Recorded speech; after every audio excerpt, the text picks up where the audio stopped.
Hey, how do you see the fight going? Do you see it going all of the rounds, and do you see it ending up on the ground?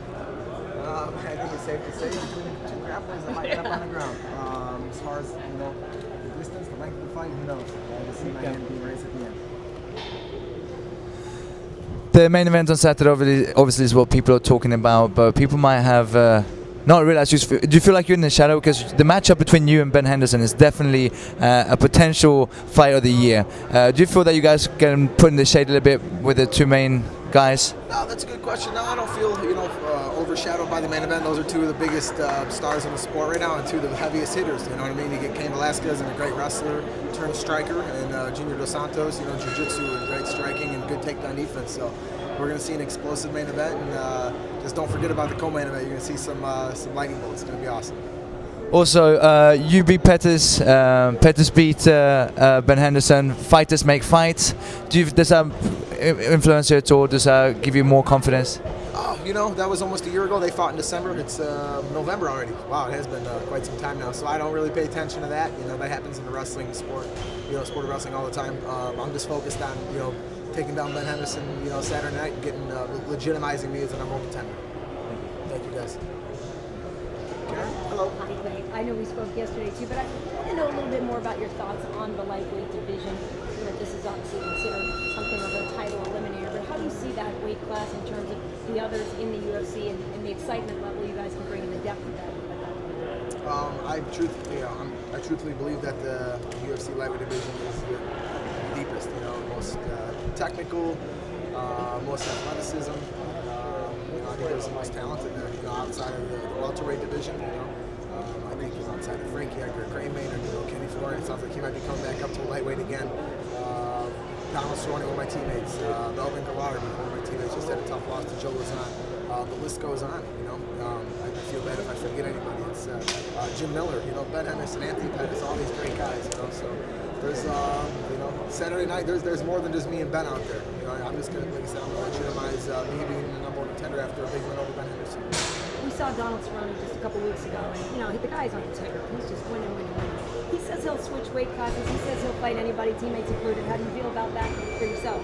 Donald's my buddy. He's crazy enough to go to 145. He's crazy enough to go up to welterweight. But we beat each other up in the gym every day. He's a great training partner, great friend. But you like where you are in terms of lightweight? Yeah, I'm a little guy. I'm gonna stick around lightweight for a while to get my belt. Your weight division has arguably the largest pool of talent in your division. What's it going to take for you to win that number one spot? Take it to Henderson. Push the pace, fight my fight, go out there and realize what got me here. That's hard work and wrestling. Looking at the number one contender, I got Ben's number. I just got to go out there and wrestle. What do you guys are what are you going to do to take him down? More so Ben than I. He's an Adonis. The guy's in great shape as always. I just go out there with a lot of cardio, a lot of heart. And I know the confidence is going to play back in this. My experience, I have almost as many losses as he has fights. Intangibles are on my side, experience is on my side, and I'm confident I expect it. And how do you feel those losses help to become a better fighter? I think the sign of a true champion is learning from the losses, learning from the victories, and always keeping those in the back of your mind, and just improving on those different skills and mistakes that I made. And you'll see the next year when I get this shot. Nice. Have you been working on your takedowns? Always every day. You just saw a little bit of it. I did. Great. Good luck on Saturday. Thank you.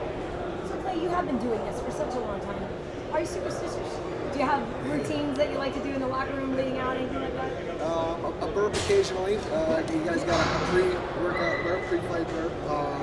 Yeah, we've been doing this for a while. I'd be silly to say I'm not superstitious. There's different music I listen to and stuff like that. You guys will see Saturday. My mom, my manager, they always ask me, "What are you coming out to this time?" I'm like, "You can wait about 36 more hours, or however long it is, and you'll find out with the rest of the world." So, man, let's go out there and have fun. That's my number one thing. Go out there, have a good time. Everything else will happen after that. Obviously, your brother is part of your crew here. How helpful is that to have somebody that you know that well and who is that fun? My brother's the reason I'm here doing this interview today. He's the reason I'm at this beautiful facility here in California. He's the reason I'm fighting Saturday night. Man, I followed in his footsteps for years, and I'm excited to have him in my corner. And one of my dreams, I hope one of his too, would be to fight on the same card one day in the UFC. You mentioned earlier that you're a small guy. Have you ever considered going down to 145? Is that doable for you? I mean, I'd be silly to say it doesn't, cross my mind, but not until I get my lightweight belt. I haven't, felt I've needed to. I haven't been out muscle by any of my opponents, and I fought much larger opponents. I fought, Tyson Griffin, was quite strong, but I feel I've been the aggressor in all of my fights. I don't feel like anyone is. The only reason they beat me because they were maybe a better fighter that night, but I don't think I've been like the weaker opponent in there as far as strength-wise and stuff like that. So until then, I want to get my belt, hold on to it for a while, and then see what happens after that. At Greg Jackson's, you have some great 55ers and 45ers that could potentially fight the 55 as well. Would you consider fighting teammates? For a belt, it's going to keep me from my dream, and I think that you can sell a fight like that, obviously, to the world, and I think that just makes for a stronger friendship. So anything's possible.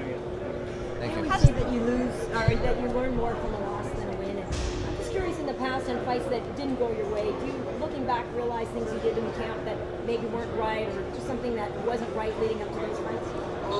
Perhaps the Kenny Florian fight, the loss was a good example I used. He helped me that loss helped me kind of change my career for the better.